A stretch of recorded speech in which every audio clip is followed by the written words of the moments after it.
সম্মানিত দর্শক, আসসালামু আলাইকুম। আশা করছি সবাই অনেক ভালো আছেন।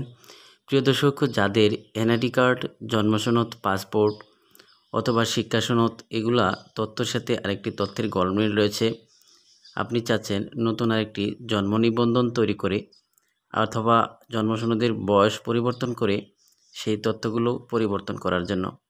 প্রিয় দর্শক, আজকের ভিডিওতে আপনাদেরকে জানিয়ে দেব আপনার জন্মসনদের বয়স কিভাবে পরিবর্তন করা যায়, বয়স পরিবর্তন করা যায় কিনা, অর্থাৎ জন্মসনদ একটি অনলাইনে থাকলেও আরেকটি নতুন তৈরি করা যায় কিনা, এ সকল বিষয়ে আজকের ভিডিওতে আপনাদেরকে বিস্তারিত জানিয়ে দেব। তাই ভিডিও শুরু থেকে শেষ পর্যন্ত দেখতে থাকুন, আশা করি আপনাদের কাজে লাগবে।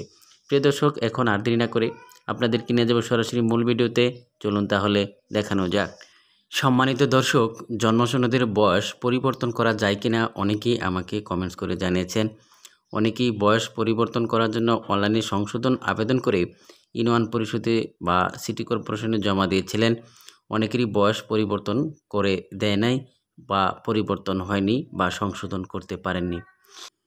সুপ্রিয় দর্শক, জন্ম নিবন্ধনের যে তথ্যগুলো রয়েছে, যেমন নিজের নাম, পিতার নাম, মাতার নাম, ঠিকানা, এগুলো তথ্য আপনি সংশোধন করতে পারবেন বর্তমানে ইউনিয়ন পরিষদ থেকে।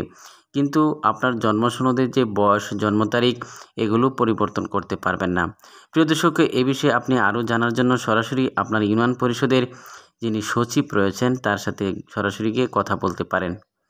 বর্তমানে ইউনিয়ন পরিষদ থেকে বয়স পরিবর্তন করে দেয় না, এরকম অনেকে আমাকে কমেন্টস করে জানিয়েছেন। তবে যারা সিটি কর্পোরেশনের আন্ডারে আপনারা জন্মসনদ তৈরি করেছেন তাদের বয়স পরিবর্তন করা যাচ্ছে, কিন্তু ইউনিয়ন পরিষদের যেই আপনার জন্মসনদ তৈরি করা হয়েছে সেগুলোতে বয়স পরিবর্তন করা যাচ্ছে না, পরিবর্তন করে দিচ্ছে না। প্রিয় দর্শক, এরকম কমেন্টস আমাকে অনেকেই করেছেন। এজন্য আপনি করণীয় কি, আপনার কি নতুন কি আরেকটি জন্মসনদ তৈরি করতে পারবেন কিনা, সেই জন্মসনদে আপনি কী কী কাজে ব্যবহার করতে পারবেন সেটাও এখন আপনাদেরকে জানিয়ে দিচ্ছি। প্রিয় দর্শক, একটি জন্মসনদ আপনার অনলাইনে রয়েছে, আরেকটি করতে পারবেন কিনা। একটি জন্মসনদ অনলাইনে থাকলে আরেকটি জন্মসনদ তৈরি করা যায়। সেক্ষেত্রে আপনি যে ইউনিয়ন পরিষদ বা যে কার্যালয় থেকে আগের জন্ম নিবন্ধনটি তৈরি করেছেন সেই নিবন্ধন কার্যালয় থেকে আর নতুন আরেকটি নিবন্ধন জন্মসনদ তৈরি করতে পারবেন না। কারণ হচ্ছে, সেই নিবন্ধন কার্যালয় ব্যতীত অন্য একটি কার্যালয় থেকে আপনি জন্ম নিবন্ধন তৈরি করতে পারবেন। সেই জন্ম নিবন্ধনটি দিয়ে আপনি বিভিন্ন প্রতিষ্ঠানের চাকরি এবং এনআইডি সংশোধন, আপনার বাচ্চাদের স্কুলে ভর্তি, এগুলো কাজে ব্যবহার করতে পারবেন এবং সেই সাথে শিক্ষা সনদ সংশোধনের ক্ষেত্রেও আপনার সেই জন্মসনদটি ব্যবহার করতে পারবেন। তবে অনেকেই আপনার নতুন আরেকটি জন্মসনদ তৈরি করে তাদের শিক্ষা সনদ, এনআইডি কার্ড এবং বিভিন্ন প্রতিষ্ঠানে চাকরির ক্ষেত্রে নতুন জন্মসনদ ব্যবহার করছেন। কারণ হচ্ছে, আগের জন্মসনদের যে বয়স, সেই জন্মসনদের বয়সের সাথে বর্তমানে যেই পাসপোর্ট রয়েছে, তারপরে শিক্ষা সনদ রয়েছে এবং অনেকেরই এনআইডির সাথেও তথ্যের গরমিল রয়েছে, যার কারণে আরেকটি নতুন জন্ম নিবন্ধন তৈরি করে সেটা দিয়ে তারা বিভিন্ন কাজে ব্যবহার করছেন। প্রিয় দর্শক, একটি জন্মসনদ অনলাইনে থাকা সত্ত্বেও আরেকটি জন্মসনদ তৈরি করা কিন্তু আইনত দণ্ডনীয় অপরাধ।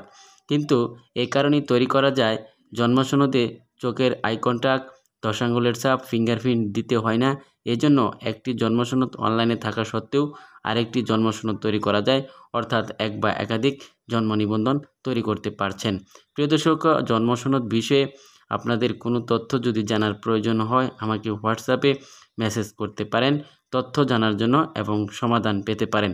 প্রিয় দর্শক, তাহলে আজকে এখানে শেষ করছি। সবাইকে ধন্যবাদ জানিয়ে আসসালামু আলাইকুম।